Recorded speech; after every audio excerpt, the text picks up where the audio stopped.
As hy so saam met ons is FNB Grootfontein se afrigter JP Erasmus. So JP, julle laaste wedstryd hierso teen Unam gewees, julle het hom gewen. Vertel ons 'n bietjie van daai wedstryd wat julle uitgevat het en wat julle Yes, Andrew, dit was 'n baie bitter pil vir ons om te slip toe ons nou laaste by Wanderers gespeel het. Ek dink ons gaan ons hoed afhaal vir Wanderers. Ek dink wat Dirk en die manne daar doen, dis die beste rappie wat ek al ooit gesien het wat Wanderers op die oomblik speel. So, alles maar 'n trappie, hoe almal op die oomblik. Maar na die game het ons dadelik by mekaar gekom. Die ouens het mekaar in die gesig gekyk. Jy kon die seer in die ouens sien. En ek dink daai verloor het iets in die manne wakker gemaak. En dis hoekom toe ons die Jonan oppies, so sien jy die ou Grootfontein is terug.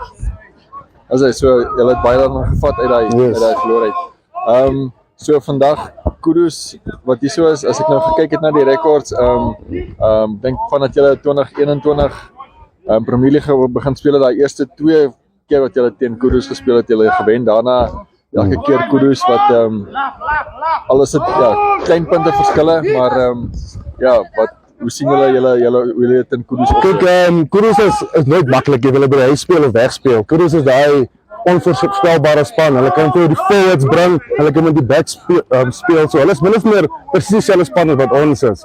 Ek dink op die einde van die dag gaan dit maar gaan oor wie se forward pak ons die voorvoet vir die backline kan bring. Want op die oomblik dink ek Kudos en Grootfontein baie sterk voorpakke. Want alles gaan oor wie die voorvoet kan kom. Okay, so vat ons miskien net so 'n bietjie deur julle span keuses vir die naweek. Wie was in of wie's uit, wie is nie beskikbaar nie en wat nou. Okay, ons het maar min of meer dieselfde span as laas naweek wat gedoen het. Behalwe ons Kamin Barcelona is nou uit want hy trou vandag, so hy kon nie speel nie. So ongelukkig het ons vir Ronnie Dek vir die tweede span losgeskakel opbring want ons dink hy sal die game kan hanteer. Pieter Dan Kok is ongelukkig uit vir werk. So gelukkig het onder 20's teruggekom, so ons kon vir Klein Pieter Luttig inbring op flank. Ek dink sy fiksheid en experience wat hy nou op by onder 20's opgedoen het, gaan vir ons baie help. En dan obviously as ons startmaker AJ verkry weer terug op fullback, so dit is interessant om hom terug te sien. Ja. As hy sterk te veel. Dankie julle.